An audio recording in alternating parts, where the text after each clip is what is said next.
Hello, Montclair Community Church. Pastor Lee here with our midday devotional, and we're still in the middle of our series on emotions. And so today I want to talk to you about sadness. You know, the word sad or sadness occurs only 11 times in our English Bible, and it's in only 6 different passages. But I think we can glean something about sadness from a biblical perspective in just these few passages.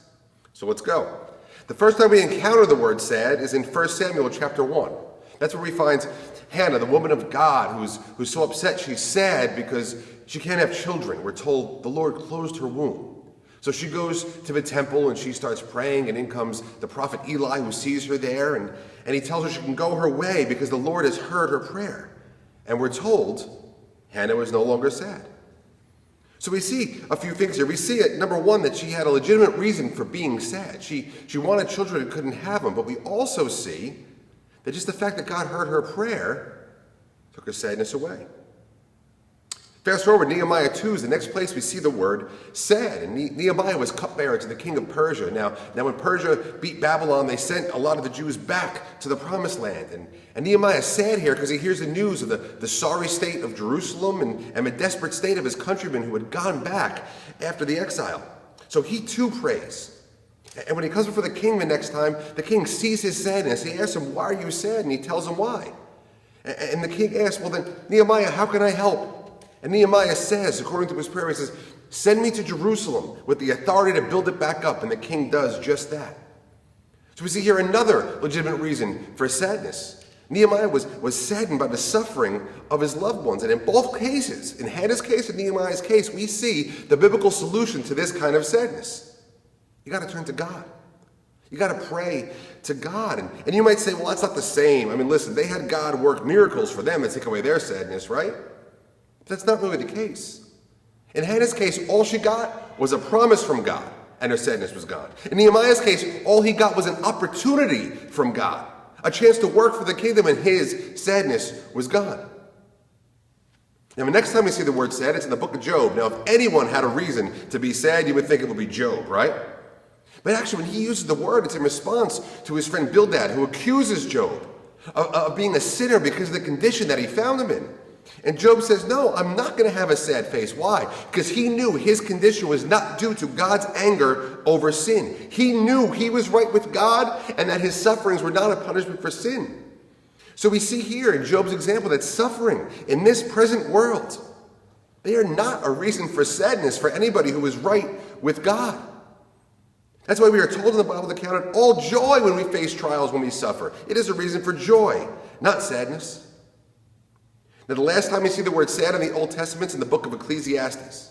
Solomon says, sorrow is better than laughter, for by sadness of face the heart is made glad. And in context here, in Ecclesiastes 7, Solomon's referring to mourning and sorrow and sadness over sin, over the effects of sin in the world. So he actually tells us sadness is a good thing when it comes to sin. Listen, we should be sad over sin. We should be sad over sin we see in ourselves, sin we see in others, the effects of sin we see in the world. This is a legitimate reason for sadness. So what about the New Testament? We find only 2 passages in the New Testament that use the word sad. First, we have Jesus' encounter with the rich young ruler. This man claims to have kept the whole law from his youth. And Jesus says, well, there's one more thing you have to do. Sell your possessions and come follow me. And we read this in Luke 18. But when he heard these things, he became very sad, for he was extremely rich. Jesus, seeing that he had become sad, said, how difficult it is for those who have wealth to enter the kingdom of God. And what we see here in this example is a very illegitimate reason for sadness. Giving up worldly possessions for the sake of Jesus or the kingdom. Listen, Jesus never said we'd have to do anything less than forsake all for the privilege of following him. And he tells us that if we find our joy in him instead of worldly possessions, well, then our joy will be complete.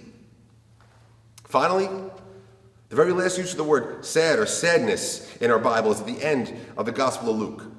Here, the resurrected Jesus encounters 2 men on the road to Emmaus, and they don't know who he is. But Jesus asks them a question, says, what are you talking about? And he asked because the Bible tells us they looked sad. And I mean, why wouldn't they look sad, right? They had thought Jesus was the Messiah. But then he was crucified. So all that they had hoped for, all that Jesus had promised them, well, it was all wrong, wasn't it? Except it wasn't. He had kept every promise, just like he always will. And he was right there with him, like he will always be with us. And we see here they were sad because they distrusted the promises of God because of their earthly circumstances. So what does this all mean for us? In these very few passages where we read about sadness in the Bible, what does it mean? What are the principles about sadness we can glean from just these few passages? Very simple. Number one, bring your sadness to God in prayer. Each time, every time. Number two, rest in God's promises, not earthly circumstances. Rest in God's promises, not earthly circumstances, and you'll see that you don't have many reasons to be sad. Three, take every opportunity to work for the kingdom to find real joy. Number three, be sad. Be sad over sin. That's number four. Four, be sad over sin. And five, never be sad over what you need to give up in this world for the sake of Jesus and the world to come.